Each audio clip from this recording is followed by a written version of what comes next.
उत्तराखंड के तराई क्षेत्र में बसा रुद्रपुर अपनी औद्योगिक चमक और शांत पहाड़ी नज़ारों के बीच फंसी एक अजीब बस्ती है।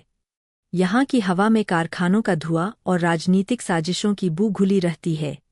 रात के अंधेरे में जब शहर की फैक्ट्रियों में मशीनें एक नीरस ताल पर चलती है, तब अक्सर ऐसे राज दफन होते हैं जिनका सूरज की रोशनी से कोई लेना देना नहीं होता। यह कहानी शुरू होती है एक सर्द, घने कोहरे वाली जनवरी की रात से, जब शहर का सबसे बड़ा औद्योगिक सितारा अचानक गायब हो गया। सुबह की ठंड और खाली कुर्सी। 3 जनवरी की सुबह थी। तापमान शून्य के करीब था और घना कोहरा फैक्ट्रियों के शेडों को निगल रहा था। हर कोई अपनी दैनिक दिनचर्या में मशगूल था, सिवाय शिवालिक एग्रो इंडस्ट्रीज के मालिक 55 वर्षीय श्रीकांत वर्मा के। श्रीकांत वर्मा सिर्फ एक उद्योगपति नहीं थे, वह रुद्रपुर की अर्थव्यवस्था की धुरी थे। उनकी फैक्ट्रियों में हजारों लोग काम करते थे और उनकी समाज सेवा ने उन्हें एक मसीहा का दर्जा दिया था। लेकिन उस सुबह श्रीकांत वर्मा अपने आलीशान फार्म हाउस, जो इंडस्ट्रियल एस्टेट से थोड़ी दूर जंगल के किनारे पर बना था, में मौजूद नहीं थे। उनकी पत्नी सुनैना वर्मा, जो आमतौर पर देर से उठती थीं, ने पहले तो इसे उनकी सुबह की सैर समझा। श्रीकांत का रूटीन था कि वह सुबह 6 बजे पहाड़ की ओर अकेले सैर पर निकलते थे, लेकिन वह 9 बजे तक वापस आ जाते थे। जब सुबह के 10 बज गए और उनकी महंगी इंपोर्टेड जीप गैरेज में खड़ी रही और उनका मोबाइल फ़ोन बेडरूम की साइड टेबल पर ही चार्ज हो रहा था, तब सुनैना के माथे पर चिंता की लकीरें गहरी हुईं। उन्होंने फार्म हाउस के स्टाफ को, गार्डों को और ड्राइवर को बुलाया। श्रीकांत जी कहाँ है? किसी ने उन्हें देखा? सुनैना ने अपनी घबराहट को दबाते हुए पूछा। हेड गार्ड राम सिंह ने बताया, मैडम, कल रात 10 बजे आखिरी बार मैंने उन्हें लाइब्रेरी की खिड़की से देखा था। वह किसी से फ़ोन पर बात कर रहे थे और बहुत गुस्से में लग रहे थे। उसके बाद सब शांत था। सोन, वह फ़ोन जो अभी बेडरूम में था। सुनैना ने जल्दी से बेडरूम में जाकर फ़ोन चेक किया। आखिरी कॉल लॉग रात 10:15 बजे का था। कॉल आई थी एक अनजाने नंबर से, जो बस 45 सेकंड चला था। इसके बाद सोन बंद कर दिया गया था। शाम 5 बजे तक, जब रुद्रपुर की सर्द शाम ने अपना डेरा डाल लिया, सुनैना वर्मा ने आखिरकार पुलिस को फ़ोन किया। शहर का सबसे बड़ा उद्योगपति गुमशुदा हो चुका था। यह केस सीधे रुद्रपुर के मुख्य पुलिस स्टेशन को सौंपा गया, जहां इंस्पेक्टर विनय शर्मा का राज था। शर्मा लगभग 50 वर्ष के थे, जिनके बाल चांदी जैसे सफ़ेद होने लगे थे और जिनकी आंखों के नीचे गहरी थकान झलकती थी। वह ऐसे मामलों से नफरत करते थे जिनमें शहर की ऊंची सोसाइटी और गंदी राजनीति की बू आती हो, और श्रीकांत वर्मा का मामला ठीक वैसा ही था। शर्मा अपने कार्यालय में बैठे थे, अपने मेज पर गुमशुदगी की फाइल को घूर रहे थे। उनके मुंह में एक सस्ता भारतीय सिगार था जिसका धुआं कमरे की नमी को चीर रहा था। गुमशुदगी या भाग जाना? हेड कांस्टेबल शर्मा ने अपने सहयोगी, युवा और उत्साहित हेड कांस्टेबल राजेश से पूछा। राजेश ने फाइल में झांका। सर, पत्नी सुनैना वर्मा का कहना है कि वह भाग नहीं सकते। 500 करोड़ का साम्राज्य है, विदेश में कोई खाता नहीं, कोई पासपोर्ट गायब नहीं। उनका दूसरा सोन, जो आमतौर पर वह रखते थे, भी घर पर ही मिला है।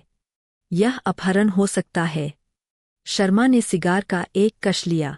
अपहरण? फिर फिरौती की कॉल क्यों नहीं आई? 24 घंटे हो गए हैं। राजेश, अगर वह जिंदा है तो अपहरणकर्ता पैसे क्यों नहीं मांग रहे? शर्मा ने पहले घटनास्थल, वर्मा फार्म हाउस, पर जाने का फैसला किया। फार्म हाउस किसी राजमहल से कम नहीं था, लेकिन वहां की शांत भव्यता अब एक अजीब सन्नाटे में बदल चुकी थी। शर्मा और राजेश ने लाइब्रेरी का निरीक्षण किया, जहां श्रीकांत ने आखिरी बार फ़ोन पर बात की थी। लाइब्रेरी की मोटी कालीन पर उन्हें कुछ नहीं मिला, लेकिन जब शर्मा ने मेज के नीचे ध्यान से देखा, तो उन्हें एक छोटी, गहरे नीले रंग की प्लास्टिक की बटन मिली। वह बटन शायद किसी जैकेट का था, जो शायद हाथापाई के दौरान टूटा हो। राजेश, यह लो, शर्मा ने कहा। यह बटन श्रीकांत वर्मा के किसी कपड़े का नहीं है। यह अपहरणकर्ता या उसके सहयोगी का हो सकता है। इसे फोरेंसिक के लिए भेजो। अगला महत्वपूर्ण सुराग था श्रीकांत की डायरी, जो उनके बिस्तर के नीचे एक गुप्त दराज में रखी थी। डायरी के आखिरी पन्ने, जो कल रात 10 बजे के बाद लिखे गए थे, वे अजीब थे। 2 जनवरी 10:30 रात। यह जानते हुए भी कि उसने मेरी पीठ में छुरा घोंपा है, मैं शांत नहीं रह सकता। 15 साल की दोस्ती और साझेदारी को उसने एक झटके में धूल में मिला दिया। मुझे उसे रोकना होगा, भले ही इसका मतलब हो सब कुछ खत्म।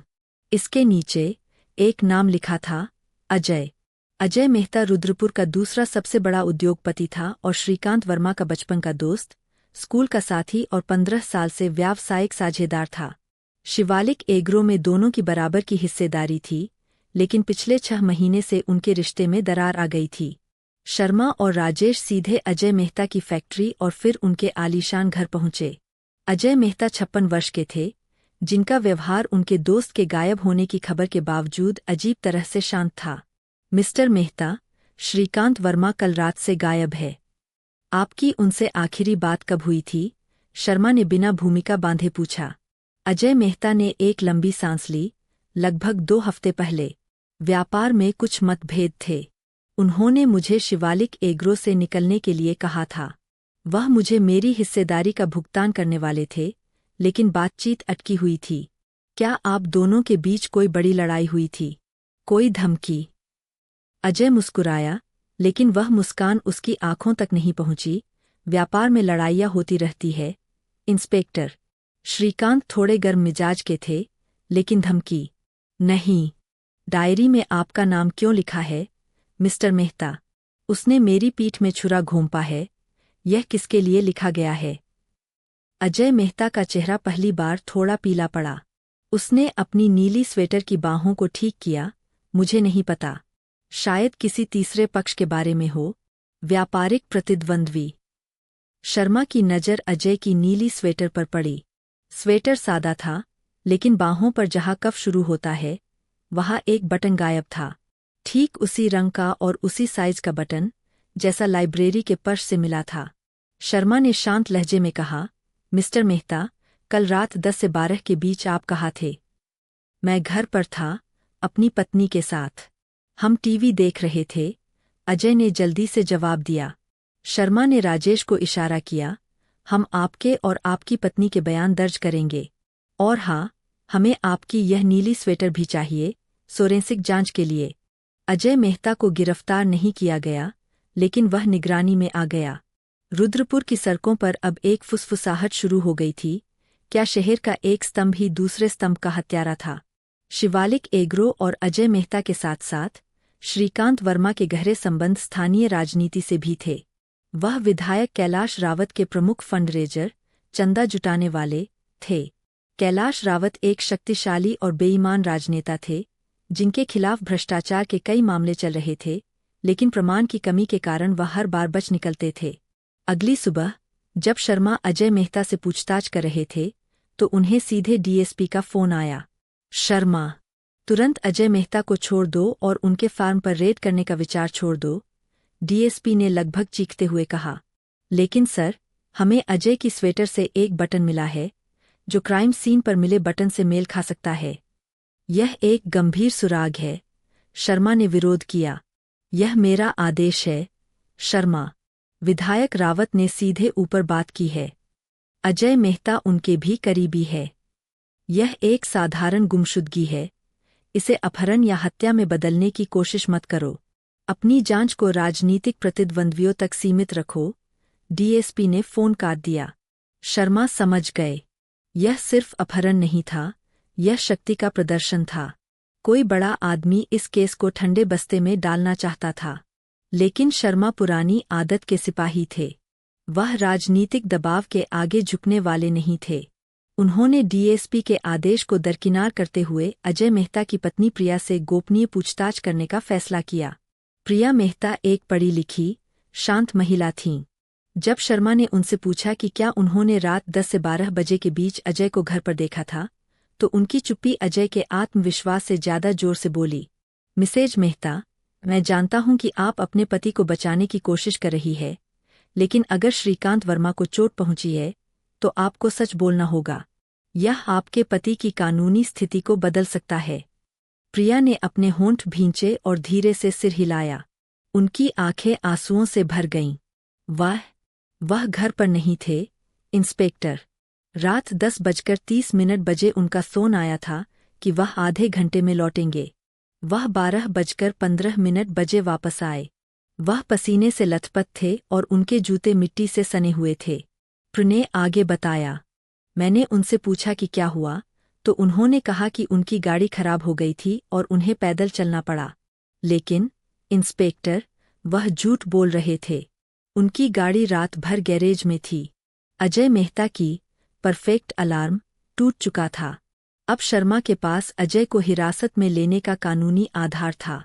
अगले 48 घंटों में अजय मेहता को हिरासत में लिया गया, लेकिन वह चुप थे, लगातार अपने वकीलों से बात करने की मांग कर रहे थे। बटन का मिलान लगभग पुष्टि कर रहा था कि अजय घटनास्थल पर था, लेकिन यह श्रीकांत के ठिकाने का पता नहीं बता रहा था। शर्मा ने अपनी जांच की दिशा बदली और शिवालिक एग्रो इंडस्ट्रीज के फाइनेंस पर ध्यान केंद्रित किया। उन्हें पता चला कि पिछले 2 साल से श्रीकांत वर्मा एक गुप्त परियोजना पर काम कर रहे थे, एक विशाल खनन पट्टा।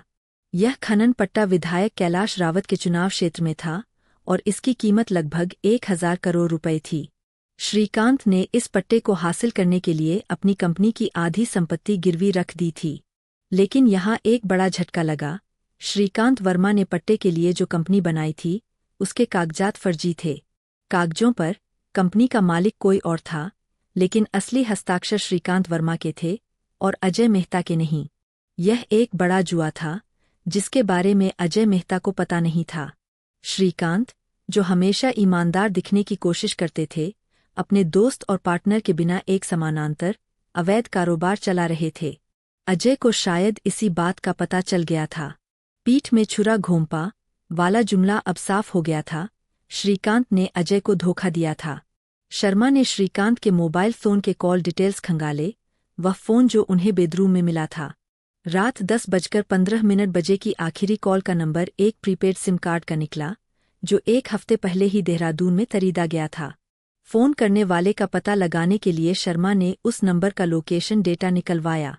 रात 10:15 बजे जब श्रीकांत को वह फ़ोन आया, तब फ़ोन करने वाला फार्म हाउस से सिर्फ 500 मीटर की दूरी पर, जंगल के किनारे, एक पुरानी, टूटी हुई चौकी के पास था। शर्मा और राजेश तुरंत उस चौकी पर गए। चौकी टूटी हुई थी और लंबे, सूखे घास से ढकी हुई थी। वहाँ, टूटी हुई ईंटों के बीच, शर्मा को कुछ मिला, जमीन पर सूखे खून का एक बड़ा धब्बा। श्रीकांत वर्मा के साथ कुछ भयानक हुआ था, और वह शायद इसी जगह पर हुआ था। खून मिलने के बाद अजय मेहता पर दबाव बढ़ गया। पूछताछ में अजय टूट गया, लेकिन उसकी कहानी ने मामले को और जटिल बना दिया। हाँ, मैं वहाँ गया था, अजय ने फुसफुसाते हुए कहा। मुझे उस सरजी खनन कंपनी के बारे में पता चल गया था। मैंने उसे फ़ोन किया और कहा कि मैं चौकी पर उसका इंतज़ार कर रहा हूँ। मैं उससे बस बात करना चाहता था, हिसाब बराबर करना चाहता था। फिर क्या हुआ? जब मैं वहाँ पहुँचा, तो श्रीकांत पहले से ही किसी और से बात कर रहा था। एक महिला। मैंने दूर से उनकी आवाज़ सुनी। श्रीकांत गुस्से में चिल्ला रहे थे, कह रहे थे कि वह उसे ब्लैकमेल नहीं कर सकती और वह उसे कोई पैसा नहीं देगा। उस महिला ने जवाब दिया, तब तुम्हें कीमत चुकानी होगी। आपने उस महिला को देखा? अंधेरा था, लेकिन वह दुबली-पतली थी और उसने एक लंबी, गहरे रंग की कोट पहन रखी थी। मैंने उसे रोकने की कोशिश की, लेकिन श्रीकांत अचानक लड़खड़ा गया और गिर गया। महिला भाग गई। मैं डर गया, शर्मा। मैंने सोचा कि मैंने एक हत्या देख ली है और मैं खुद फंस जाऊंगा। मैंने उसका फ़ोन उठा लिया ताकि कोई कॉल ट्रैक न हो पाए। अजय ने स्वीकार किया कि उसने श्रीकांत का फ़ोन बंद किया, उसे वापस फार्म हाउस के बेडरूम में रखा ताकि यह लगे कि वह घर से गया ही नहीं था, और भागते समय उसकी जैकेट का बटन गिर गया। अब केस का मुख्य संदिग्ध अजय मेहता नहीं था, बल्कि एक अज्ञात महिला थी। शर्मा ने फार्म हाउस के स्टाफ और शिवालिक एग्रो के कर्मचारियों से पूछताछ शुरू की। श्रीकांत वर्मा का कोई करीबी महिला मित्र थी, कोई व्यापारिक प्रतिद्वंद्वी। राजेश को एक अजीब जानकारी मिली। शिवालिक एग्रो की पुरानी फाइनेंस मैनेजर, निशा राय, 2 महीने पहले अचानक नौकरी छोड़कर चली गई थी। श्रीकांत वर्मा ने उसे बिना किसी कारण के तुरंत बर्खास्त कर दिया था। निशा राय को कंपनी के वित्तीय लेनदेन की पूरी जानकारी थी। निशा राय का पता लगाने में ज्यादा समय नहीं लगा। वह देहरादून में एक छोटे से अपार्टमेंट में रह रही थी। जब शर्मा और राजेश ने निशा राय के देहरादून वाले अपार्टमेंट में दस्तक दी तो वह शांत और तैयार लग रही थी। वह लगभग 35 वर्ष की थी, जिसकी आंखों में एक अजीब सी थकावट थी। इंस्पेक्टर, मुझे पता था कि आप आएंगे, निशा ने कहा। निशा ने बताया कि श्रीकांत वर्मा की अवैध खनन योजना के बारे में उसे पता था। उसने उसे चेतावनी दी थी, लेकिन जब श्रीकांत ने उसे चुप रहने के लिए पैसे की पेशकश की तो उसने इनकार कर दिया। इसके बजाय श्रीकांत ने उसे बदनाम करने की धमकी दी और उसे नौकरी से निकाल दिया। मैं बर्बाद हो गई थी, इंस्पेक्टर। मेरे पास उसकी अवैध कंपनी के सभी कागजात थे, लेकिन मेरे पास उसे साबित करने का साहस नहीं था। मैंने ब्लैकमेल करने का फैसला किया। मैंने उससे 50 लाख रुपए मांगे। 2 जनवरी की रात उसने श्रीकांत को चौकी पर बुलाया। जब मैं वहां पहुंची तो श्रीकांत बहुत गुस्सा था। वह मुझसे कागजात छीनने की कोशिश कर रहा था। तभी एक काली एसयूवी तेजी से चौकी पर रुकी। एसयूवी से एक आदमी बाहर निकला। एक लंबा, तगड़ा आदमी जिसने एक लंबी टोपी पहन रखी थी। निशा का चेहरा डर से सफ़ेद हो गया। वह आदमी था कैलाश रावत का बॉडीगार्ड। उस पर कई बार हत्या का प्रयास करने का आरोप है। क्या हुआ वहाँ? शर्मा ने अपनी मेज पर झुकते हुए पूछा। कैलाश रावत का बॉडीगार्ड और श्रीकांत के बीच जबरदस्त हाथापाई हुई। बॉडीगार्ड चीख रहा था कि कैलाश रावत को खनन पट्टा नहीं चाहिए और श्रीकांत वर्मा को इस अवैध काम को तुरंत बंद करना होगा या वह उसे मार डालेगा। उसने एक लोहे की रॉड निकाली जो उसके कोट में छिपी थी। श्रीकांत ने विरोध किया, लेकिन बॉडीगार्ड ने उसने रॉड से उसके सिर पर जोर से वार किया। खून बहने लगा और श्रीकांत जमीन पर गिर गए। निशा बेहोश होते होते बची थी। वह घबरा गई और जंगल के अंदर भाग गई। वहां से उसने अजय मेहता को भागते हुए देखा, जिसने श्रीकांत का फोन उठा लिया था। केस अब पूरी तरह से राजनीतिक हो चुका था। श्रीकांत वर्मा की मौत कैलाश रावत के राजनीतिक करियर को खत्म कर सकती थी। शर्मा को मालूम था कि अब वह सीधे आग से खेल रहे हैं। शर्मा ने कैलाश रावत को गिरफ्तार नहीं किया, बल्कि उसकी काली एसयूवी की तलाशी वारंट जारी किया। उन्हें पता था कि सबूत अब तक मिटा दिए गए होंगे, लेकिन उन्होंने उम्मीद नहीं छोड़ी। राजेश को एसयूवी की पिछली सीट के नीचे एक छोटी सी, जंग लगी कील मिली। वह कील एक अजीब सी गंध दे रही थी। फोरेंसिक ने पुष्टि की कि कील पर श्रीकांत वर्मा का रक्त और कुछ रेशे लगे थे। इसके अलावा शर्मा को चौकी के पास स्थित एक परित्यक्त नाले से श्रीकांत वर्मा के जूते और टोपी मिली, जिसे छुपाने की कोशिश की गई थी। सबसे बड़ा ब्रेक तब आया जब शर्मा को पता चला कि कैलाश रावत की पत्नी को कुछ दिनों पहले एक बैंक ड्राफ्ट भेजा गया था। ड्राफ्ट की राशि थी 10 करोड़ रुपए। भेजने वाला श्रीकांत वर्मा। श्रीकांत वर्मा की हत्या का असली कारण खनन पट्टा या अजय मेहता का धोखा नहीं था। असली कारण था ब्लैकमेल। श्रीकांत वर्मा अवैध खनन पट्टे के जरिए करोड़ों कमाने की योजना बना रहे थे, लेकिन इस योजना को शुरू करने के लिए उन्हें विधायक कैलाश रावत की गुप्त सहायता की जरूरत थी। श्रीकांत ने कैलाश रावत को ब्लैकमेल करना शुरू कर दिया, शायद उनके पुराने भ्रष्टाचार के मामलों से संबंधित जानकारी के साथ। 2 जनवरी की रात श्रीकांत ने अजय मेहता को धोखे की बात समझाने के लिए बुलाया, लेकिन उसी समय उन्हें कैलाश रावत का फोन आया। निशा राय के फोन के बाद रावत ने ब्लैकमेल से तंग आकर अपने बॉडीगार्ड को चुपचाप निपटाने के लिए भेजा। चौकी पर जब अजय मेहता दूर से देख रहा था, बॉडीगार्ड ने श्रीकांत की हत्या कर दी। फिर उसने और अजय मेहता ने दोनों एक दूसरे से अनजान होकर अपने अपने तरीके से सबूत मिटाने की कोशिश की। अजय मेहता ने फोन उठाया और भाग गया, जबकि बॉडीगार्ड ने श्रीकांत के शरीर को कहीं दफना दिया और खून के धब्बे मिटाए। श्रीकांत वर्मा का शरीर एक सुनसान नाले के पास दफनाया गया था, जिसकी पहचान बॉडीगार्ड ने बाद में दबाव में आकर की। इंस्पेक्टर विनय शर्मा ने एक साहसी कदम उठाया। उन्होंने कैलाश रावत को ब्लैकमेल, हत्या की साजिश और सबूत मिटाने के आरोप में गिरफ्तार किया। अजय मेहता को सबूत मिटाने के लिए सहसाजिशकर्ता के रूप में गिरफ्तार किया गया, लेकिन उसके खिलाफ हत्या का कोई आरोप नहीं लगा। रुद्रपुर में श्रीकांत वर्मा की हत्या की खबर आग की तरह फैली। शहर की औद्योगिक और राजनीतिक दुनिया हिल गई। इंस्पेक्टर शर्मा ने अपनी मेज पर बैठकर एक नया सिगार जलाया। केस बंद हो चुका था, लेकिन उनके चेहरे पर कोई खुशी नहीं थी। उन्होंने फाइल बंद की। उन्होंने शहर का एक और राज दफन होते देखा था, राज जो सिर्फ पैसे और ताकत के लिए रचे जाते हैं और जिसकी कीमत इंसान की जान होती है। रुद्रपुर का कोहरा अब और भी घना और उदास लग रहा था।